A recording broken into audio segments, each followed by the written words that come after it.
Hi guys, it's Simon from Tech My Life Video, and I'm here to talk about Mac.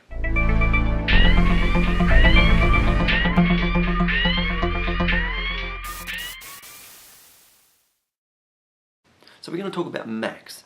Now, WWDC kicks off next week on June 10, 2012, and although the focus is on developers and software, as it is a developers conference, obviously those developers need something to run that software on, and it is looking like the Macs are going to get an update in line with that conference. So what's going to happen? Well, basically, I think that in terms of the entire Mac range, Ivy Bridge processors, everything's going to get that nice speed boost that we expect. It just happens. It just, I think at the end of the day, there's certain people who care about that, and there's certain people who want to see something kind of funky and new, and obviously, you get that with the portable devices even more. I mean, if people bring out a device and it looks identical, they're just like, well, that's boring. So, a lot of people are about the looks, and they just expect the power to increase as well, and it will.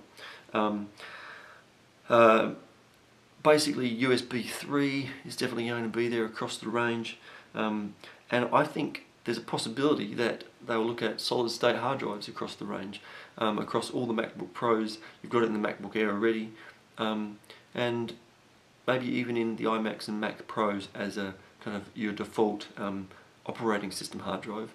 Obviously with the iMacs and the Mac Pro, you have additional hard drives anyway, but that's just something that I'm just wondering about. I would like that instantaneousness of a solid state drive in terms of launching software, and obviously the operating system just giving me kind of instant on, instant off kind of functionality. So in terms of the MacBook Pros, I'm just looking at some notes. Thinner design. Now the design of the MacBook Pros, in my opinion, is beautiful. They're just a stunning laptop to look at, and I think they're going to probably keep a similar design. It's a little bit boxy with some kind of curved or curved edges, I guess, but it's a nice design. I think they're just going to get thinner. As I said, I think they'll go solid state. I think they'll drop the 17-inch, and I think the big thing in terms of hardware is, will they go Retina display? Fingers crossed. It would be nice. It would be stunning to look at.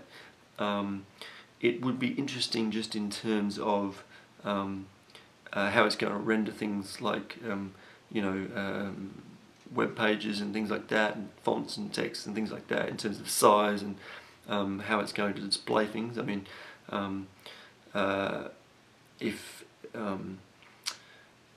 just to give you an idea, if a website is 1,000 pixels wide, and now you've got 3,000 pixels across on your display, then it starts to look very small. And if the screen is small and very dense with pixels, then everything starts to look small. So it's not just a matter of it's a matter of zooming in to be able to read that text, basically. So when the pixel density, if I can spit it out, goes up, that's what happens. It's a little bit different with iPads and iPhones because I guess they work slightly differently in terms of the way we use them.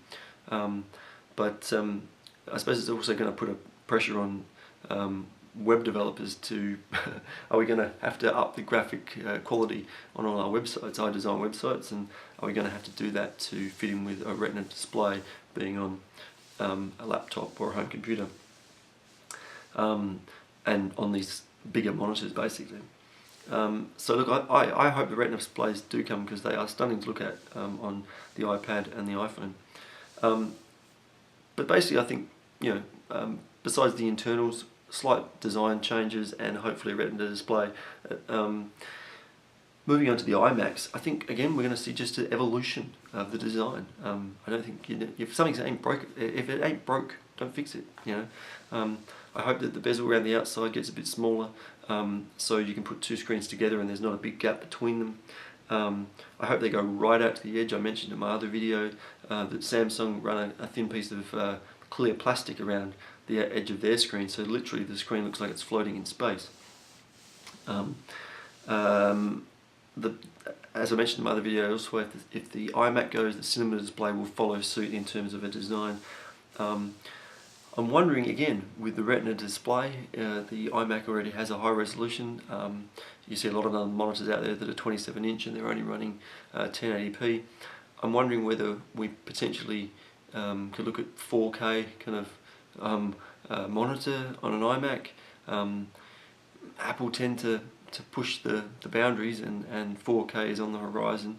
If you're wondering what 4K is, basically a 4K television will have 4 times the pixels, double the resolution, so twice as wide and twice as high in terms of over 1080p.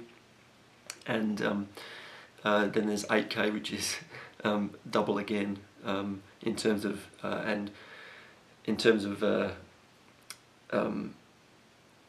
the current resolution of a it's 4 times as wide and 4 times as high in terms of pixels than your current 1080p television, which is it makes my brain kind of freak out a little bit to think of that pixel density and that clarity of image. It's going to be quite amazing when they finally do emerge. And again, I think the solid state drive, I certainly think that if I was looking at a MacPro upgrade for my MacPro or an iMac, I think I'd go solid state on the operating system drive.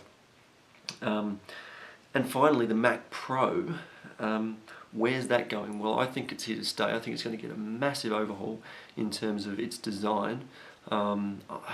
It's one of those things where it's like I'm not 100% sure where Mac are going to go with it. I mean, the machines are beautiful at the moment. They're big, but they're beautiful. So I think a massive overhaul. Again, possible solid state being the default.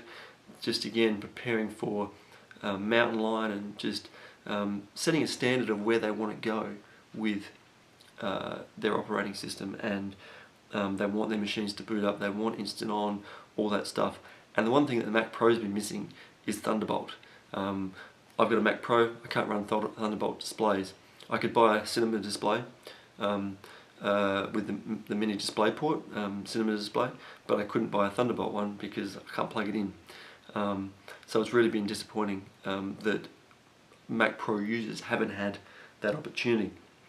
So I think that's coming as well. So it's probably not going to be necessarily revolution, but I think, except for maybe the Mac Pro, but I think the other Mac products have got to a point where you know, they really are evolutions rather than revolutions. I mean, yeah, I just, you know, why mess with something that works if you can just evolve it slowly over time? And basically, I think the design becoming a little bit thinner, you know, and Mac will chalk it up, don't worry about that, no matter how basic it is. But again, it's, you know, it's just an evolution of those products. I'm really excited. I'm excited to see what they do with the entire range, because I'm potentially in the market for a laptop, which at the moment I don't have, and a Mac Pro or an iMac, depending on which way I decide to go. In terms of, I've got an early 2008, so it has been a while. As I said, it's still my Mac Pro. I think I might have said it in the other video which I've just shot, but my Mac Pro still runs as fast as a lot of the iMacs that are out there. So it's not a slow machine, but it'd be nice to have something that's up to date and shiny and new. And also I want to get hold of an Apple display, something that I haven't had the pleasure of using as yet. So look, that's my thoughts on Mac. I'm Simon from Tech My Life Video. If you've got any questions, comment, rate, subscribe, all that stuff down below, and yeah, we'll see you in the next video. Bye.